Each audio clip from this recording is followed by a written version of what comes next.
Hello दोस्तों, कैसे हैं आप सभी लोग। आप सभी का एक बार फिर से स्वागत है मेरे यूट्यूब पे बीके क्लासेस ऑफ मैथमेटिक्स में। चलिए दोस्तों, फिर से मैं आपके लिए क्लास 10th में एक बहुत ही इंपॉर्टेंट क्वेश्चन लेकर आया हूँ आपके लिए। चलिए देखते हैं कैसा है क्वेश्चन ये। Sorry, two chords A B and C D of a circle intersect each other. ठीक है, ए बी और सी डी दो कॉर्ड दे रखी हैं किसकी, सर्कल की, और वो क्या है, इंटरसेक्ट कर रही हैं ईच अदर। यानी सबसे पहले तो एक हमारे पास सर्कल है, उसमें दो कॉर्ड बनी हुई हैं। ठीक है, A B and C D जो क्या कर रही हैं, इंटरसेक्ट कर रही हैं, यानी कि एक दूसरे को काटती हैं at a point E inside the circle. At a point E inside the circle, यानी सर्कल के अंदर एक पॉइंट ई है, उस पर वो एक दूसरे को जहाँ इंटरसेक्ट कर रही हैं वो पॉइंट, उसका नाम क्या है, ई है, और वो भी कहाँ है, inside the circle. If A is equal to 3 centimetre, C 5 centimetre and E B is equal 4 centimetre, find the E D. ठीक है, चलिए देखते हैं। ये हमारे पास सर्कल है। ठीक है, एक सर्कल है जिसमें क्या है, ए बी और सी डी दो कॉर्ड हैं जो इनसाइड क्या करती हैं, इंटरसेक्ट करती हैं। ठीक है, A B and C D, A B and C D. ठीक है, ये हमारे पास में कॉर्ड हो गई जो क्या कर रही हैं, इस ई पॉइंट पे एक दूसरे को इंटरसेक्ट कर रही हैं यहाँ पे। ठीक है, if A is equal to 3, ये हमारे पास 3 दे रखा है, सी ई 5 दिया हुआ है, सी से लेके ये 5 सेंटीमीटर दिया हुआ है, ई बी 4 दिया है, ई से लेके ये 4 सेंटीमीटर दे रखा है। फाइंड ई डी, ई से लेके ये डिस्टेंस हमें यहाँ से यहाँ तक की ये डिस्टेंस हमें पता करनी है।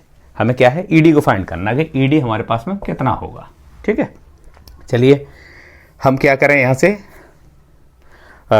हमारे पास कोई ट्रायंगल यहाँ से दिखाई दे रहा है, कुछ बन रहा है कि नहीं बन रहा है, चलिए देखते हैं। सॉल्यूशन हमने लिखा है जॉइन ए सी, इसको अगर हम ए को सी से ज्वाइन कर देते हैं और डी को बी के साथ हमने ज्वाइन कर दिया, तो एक ट्रायंगल हमारे पास में इधर बन जाएगा ए ई सी, और एक बन जाएगा बी ई डी। ज्वाइन करते ही join A C and B D. ठीक है, ये हमने ज्वाइन कर दिया। अब इन ट्रायंगल ए ई सी ये वाला और बी ई डी में, and triangle B E D, इसमें क्या हमें दिखाई दे रहा है, एक ए ई सी ले लिया हमने और इधर बी ई डी है। अब हम इसमें क्या दिखाई दे रहा है, हमारे पास में एक एंगल, हमारे पास में ये वाला एंगल इसके इक्वल है कि नहीं है, ये हमारे पास में वर्टिकली अपोजिट एंगल हैं। क्या होगा, ये कैसे हैं हमारे पास में, यहां से ए ई सी या सी ई ए या बी ई डी, ये हमारे पास में किस तरह के एंगल दे रखे हैं, ये हमारे पास में कैसे एंगल हैं, इक्वल हैं। क्यों, क्योंकि ये कैसे हैं, वर्टिकली अपोजिट एंगल हैं। ठीक है, तो यहां से हमें ये दिखाई दे रहा है एंगल सी ई ए और B E D is equal to angle B E D. क्यों, वर्टिकली अपोजिट एंगल है। ठीक है, वर्टिकली अपोजिट एंगल हो गए। ठीक है, ये दोनों इक्वल हो जाएंगे। अब यहां से शॉर्ट में लिख दिया मैंने, ठीक है, वर्टिकली अपोजिट एंगल। और क्या यहां से दिखाई दे रहा है, अगर ये ट्राइंगल है हमारे पास में, तो एक तो हमारे पास ये एंगल इक्वल आ गया, और दूसरा क्या हो सकता है, यहां से ये देखिए, ये एंगल और ये एंगल, ए और ये डी वाला। ठीक है, सी ए ई और बी डी ई, ये तो भी दोनों एंगल इक्वल हो जाएंगे, क्योंकि ये कैसे हैं, एंगल सेम सेगमेंट में बने हुए हैं। ठीक है, सर्कल है, ठीक है, और उसके अंदर ये ट्राइंगल बने हुए हैं, तो और उसमें भी ये कैसे हैं, सेम सेगमेंट में। एंगल जो हमारे बने हुए ये किसके हैं, सेम सेगमेंट में बने हुए एंगल कैसे होते हैं, इक्वल होते हैं। And angle C A E is equal to C A E, ये देख लिया, ये वाला angle is equal to B D E, angle B D E कैसे, angle in same segment.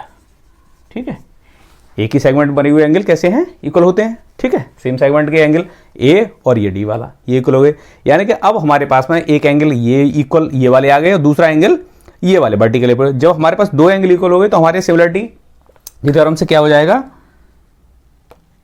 Triangle कौन कौन सा, सी ई ए एंगल, अगर ये वाला इसकी इक्वल हो गया और ये वाला एंगल इसके हो, तो यानी कि एंगल एंगल प्रॉपर्टी से ये क्या हो जाएंगे, दोनों ट्राइंगल कैसे हो जाएंगे, कौन कौन से, सी ई ए, ट्राइंगल सी ई ए ये वाला इज सिमिलर टू ट्राइंगल, यहां जब हमने सी को लिया है, ई और ए लिया है, तो यहां से B E D, triangle B E D, इसको ले लेंगे बी ई डी, ये हमने यहां से सी ई ए को बी ई डी, इसके हमने सिमिलर दिखा दिया, किससे, बाई ए प्रॉपर्टी, ठीक है, ए सिमिलरिटी, इससे ये दोनों कैसे हो जाएंगे, ट्राइंगल सिमिलर हो जाएंगे। जब हमारे पास दोनों एंगल, एक एंगल ये वाला इसके इक्वल हो गया, ये वाला हमारे सेम सेगमेंट का एंगल है, ये वर्टिकली अपोजिट एंगल, तो दोनों एंगल अगर हमारे सेम हो रहे हैं तो ये कैसे हो जाएंगे, दोनों के दोनों ट्राइंगल कैसे हो जाएंगे, सी ई ए लिखेंगे तो हम क्या लिखेंगे, बी ई डी लिखेंगे। अगर हम इसको ए ई सी लिखते तो यहां से क्या लिखते, डी ई बी लिखते, ठीक है, या बी डी ई लिखते, तब हम इसको क्या लिखते, सी ए ई लिखते। यानी कि जिस एंगल के अगर इक्वल है तो उसी हिसाब से हमें उसको लिखना होता है, सिमिलरिटी भी उसी हिसाब से, उसी एंगल के हिसाब से हमें दिखानी पड़ती है, ठीक है, जिस एंगल की सिमिलर है, ठीक है। ई वाला हमारे पास में ये कॉमन, यहां से जो वर्टिकली अपोजिट एंगल है, ठीक है, ई पॉइंट हमारा क्या है, इंटरसेक्टिंग पॉइंट है, कॉमन पॉइंट है इनका ए बी सी डी का। और अब हम यहां से एंगल एंगल अगर सिमिलरिटी हो गई हमारे, तो ये कैसे हो गए, हमारे पास सिमिलर ट्राइंगल्स हो गए, ठीक है, दोनों के दोनों कैसे हो गए, सिमिलर। अब सिमिलर ट्राइंगल्स में हम ये जानते हैं कि जो करस्पॉन्डिंग साइड्स होती हैं उनका रेशियो कैसा होता है, सेम होता है। जो हमारे सिमिलर ट्राइंगल्स होते हैं उनकी करस्पॉन्डिंग साइड्स का रेशियो कैसा होता है, इक्वल होता है, ठीक है। तो इसलिए यहां से हम ये लिख सकते हैं, ये अगर हमारे पास में सी ई ए, यानी कि ये सी ई अपॉन बी ई, इसको लिख देंगे सी ई अपॉन बी ई, ये सी ई अपॉन किसका, बी ई का, ठीक है, इज इक्वल टू, ये किसके बराबर आ जाएगा, ई ए, यहां से ये वाली साइड इस वाली साइड के, ई ए अपॉन ई डी, ठीक है, सिमिलरिटी ये साइड अपॉन ये साइड, ये साइड अपॉन ये साइड, ठीक है, सिमिलरिटी से। तो यहां से अब हम इसको आगे मैं यहीं कर दे रहा हूं, सी ई कितना दे रखा है हमें, सी से लेके ई तक हमें 5 दिया हुआ है, अपॉन बी से लेके ई तक हमारे पास में 4 है, इज इक्वल टू ई से लेके ए तक हमारे पास में कितना है, 3 है, अपॉन ई से लेके डी तक हमसे पूछा गया है ई डी की वैल्यू।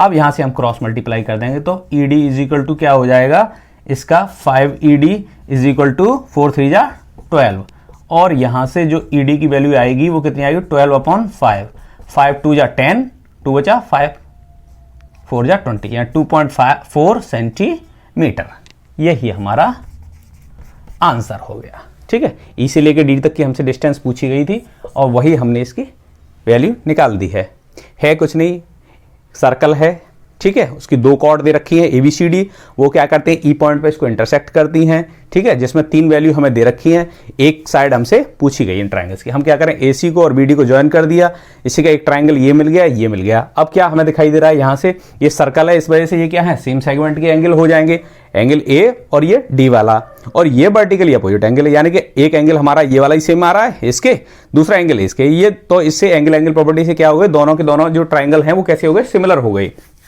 ठीक है। यहां ये सिमिलर दिखाते ही, जब हम ये सिमिलर दिखा देंगे तो हम जानते हैं जो करस्पॉन्डिंग साइड्स होती हैं वो सिमिलर ट्राइंगल्स की वो कैसी होती है, सेम रेशियो होती है। The corresponding sides of the similar triangles are in the same ratio, ठीक है। तो जो भी करस्पॉन्डिंग होंगी, तो जिसके हिसाब से सी ई किसके है, बी ई के, इसके साथ में देखेंगे सी ई का बी के साथ में, ठीक है, रेशियो जो होगा वही हमारा जो दूसरी साइड है ई से लेके ए तक की, वो किसके होगा, ई डी के बराबर, वो किसके बराबर होगा, ई ए का ई डी के साथ में होगा, ये वाली साइड का इसके साथ हो जाएगा, ई ए का ई डी के साथ रेशियो हो जाएगा। तो ये हमने इसकी वैल्यू यहाँ जो गिवन वैल्यू है वो हमने पुट कर दी, तो ई डी की वैल्यू जब निकालेंगे तो क्रॉस मल्टीप्लाई करके यहाँ से 12/5 आ जाएगा, 5 E D equal to this, तो यहाँ 12/5 क्या, 2.4 सेंटीमीटर। तो यहाँ से हम जो ई डी की वैल्यू है वो बहुत आसानी से हम उस वैल्यू को निकाल सकते हैं, ठीक है। बहुत सिंपल है, कुछ नहीं है, थोड़ा सा समझने की बात है, केवल इसमें 2 चीजें लगी हैं। आप एक तो ये सर्कल के अंदर जब हमारे सेम सेगमेंट में एंगल बने होते हैं वो इक्वल होते हैं, दूसरा यहाँ से वर्टिकली अपोजिट एंगल, यही लगाने से सिमिलरिटी लेके आनी है और बस उससे क्या कर देना है, करस्पॉन्डिंग जो साइड्स होती हैं उनका रेशियो निकाल देना है, बस उसी आंसर आ जाएगा। Thank you.